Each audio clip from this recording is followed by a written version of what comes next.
Baik, Assalamualaikum warahmatullahi wabarakatuh. Waalaikumsalam Waalaikumsalam warahmatullahi warahmatullahi wabarakatuh. wabarakatuh. Selamat siang, Ananda.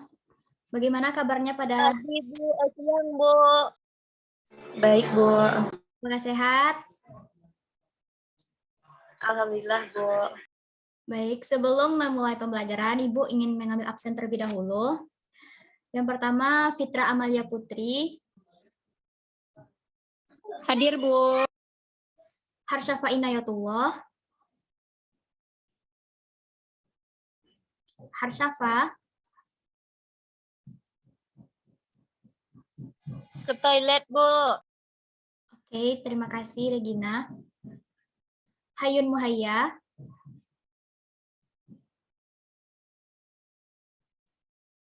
Hayun,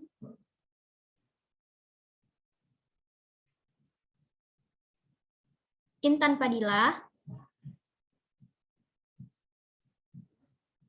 Intan, Hadir, Bu.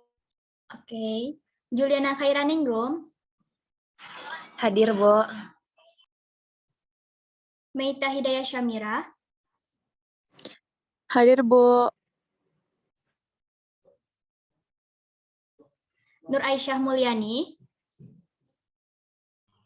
Hadir, Bu. Rani Septriasa, Hadir, Bu. Regina Ananda Putri, Hadir, Bu. Tiara Anggraini. Hadir, Bu. Oke, sekarang kita udah masuk pada pertemuan 13, yang mana pertemuan 13 ini kita akan membahas mengenai penyusunan alat evaluasi hasil. Sebelumnya, apakah Anda tahu apa itu penyusunan alat evaluasi hasil? Enggak, Bu. Nah, pada topik ini kita akan membahas 5 topik pembahasan. Yang pertama yaitu pengertian penilaian hasil pembelajaran. Yang kedua, karakteristik penilaian hasil pembelajaran. Yang ketiga, jenis penilaian hasil.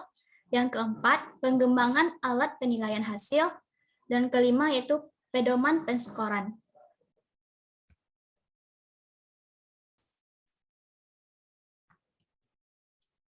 Nah, apa itu pengertian dari penilaian hasil pembelajaran? Yaitu sebuah perubahan tingkah laku atau umpan balik dari proses pembelajaran yang mencakup 3 aspek. Aspek yang tercakup yaitu bisa di bidang kognitif, afektif, maupun bidang psikomotor. Apakah Anda tahu apa itu bidang kognitif?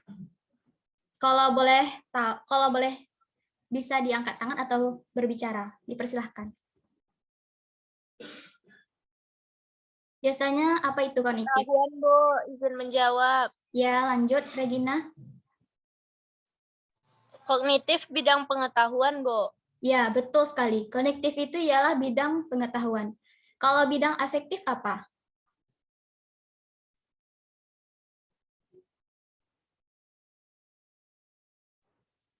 Bidang afektif itu sama dengan sikap.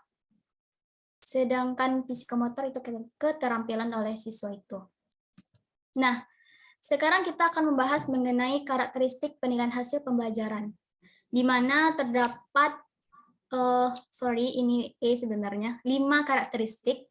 Yang pertama yaitu belajar secara tuntas, yang kedua yaitu otentik, yang ketiga berkesinambungan, yang keempat yaitu berdasarkan acuan kriteria, dan kelima itu penilaian yang bervariasi. Belajar secara tuntas yaitu berdasarkan kepada kategori pengetahuan dan keterampilan. Kalau otentik itu memandang penilaian dan pembelajaran secara terpadu. Berkesinambungan maksudnya adalah pembelajaran itu secara berkelanjutan. Dan untuk berdasarkan acuan kriteria ini, yaitu kemampuan peserta didik tidak dapat dibandingkan terhadap kelompoknya. Harus menggunakan kriteria tertentu dalam penilaian. Sebaiknya di dalam memberikan penilaian kepada peserta didik, seorang guru diwajibkan untuk melakukan penilaian yang bervariasi. Misalnya bisa berupa tulisan, lisan, produk, portofolio, unjuk kerja, proyek, pengamatan, maupun penilaian dirinya sendiri. Setelah kita membahas karakteristik tadi, maka kita akan membahas mengenai jenis-jenis penilaian hasil. Yang pertama,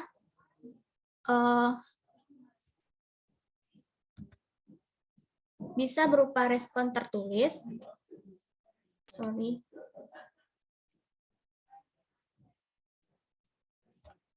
Yang kedua, bisa berupa penilaian produk.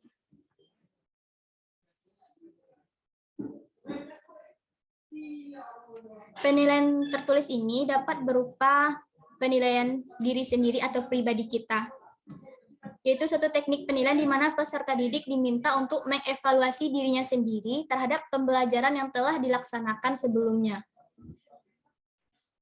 Sedangkan untuk penilaian produk, terdapat 3 tahap, yaitu tahap persiapan, tahap pembuatan produk, maupun tahap penilaian produk.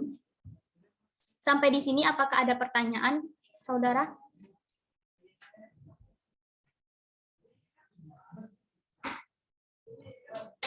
Tidak, Bu.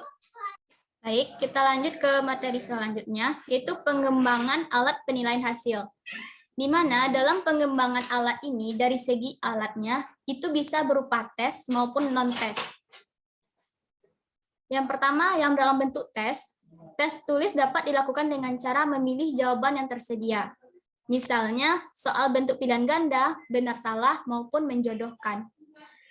Ada pula yang meminta peserta didik menuliskan sendiri responnya, misalnya berbentuk esai, baik esai lisan singkat maupun esai yang bersifat bebas. Yang kedua, non-tes. Non-tes merupakan penilaian hasil belajar tidak hanya dilakukan dengan tes saja, tetapi dilakukan melalui alat atau instrumen non-tes seperti checklist maupun rating scale, angket, atau wawancara. Adapun langkah-langkah dalam pengembangan tes, itu yang pertama, yaitu menyusun spesifikasi tes. Dalam menyusun spesifikasi tes ini, ada beberapa tes yang dilakukan untuk ada beberapa hal yang harus diperhatikan. Yang pertama yaitu menentukan tujuan tes. Yang kedua, menyusun kisi-kisi tes. Yang ketiga, memilih bentuk tes. Yang keempat, menentukan panjang tes. Nah, langkah yang kedua yaitu menulis soal tes. Soal ini berdasarkan indikator atau karakteristiknya sesuai dengan perincian yang ada pada kisi-kisi. Setelah kita menulis tes, kita akan menelaah soal tes tersebut. Setelah kita melakukan telaah terhadap soal tes, kita akan melakukan uji coba tes. Setelah kita melakukan uji coba, kita akan menganalisis butir soal tersebut. Setelah kita mengetahui analisisnya, baik apakah itu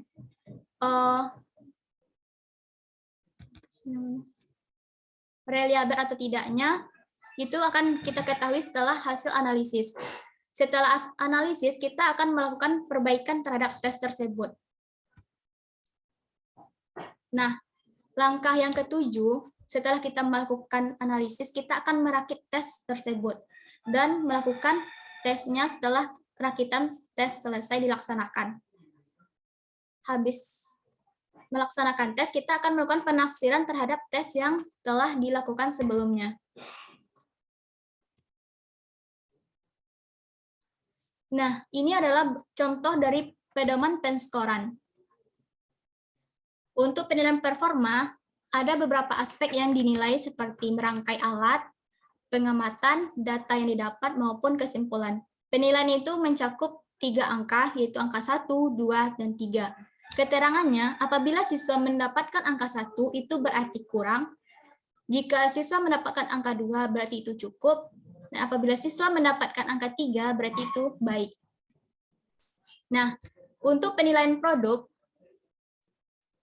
ini ada contoh format penilaiannya. seperti mata pelajaran, nama proyek, alokasi waktu, nama peserta didik, dan kelasnya. Nah, di sini kita akan memberikan skor dari 1 sampai 5. Dapat Anda lihat seperti ada di PPT. Sedangkan untuk respon tertulis atau evaluasi pribadi siswa dapat berupa format ini. Jika jawaban yang diberikan oleh siswa itu ya, maka kita akan berikan skor 2. Jika tidak, kita akan memberikan skor 1. Untuk kriteria skornya, untuk yang mendapatkan skor 0 sampai 5 bisa dikatakan tidak positif, skor 6 sampai 10 bisa dikatakan kurang positif, skor 11 sampai 15 bisa dikatakan positif, dan skor 16 sampai 20 bisa dikatakan sangat positif. Mungkin sekian pembelajaran kita hari ini. Apakah ada pertanyaan dari Ananda?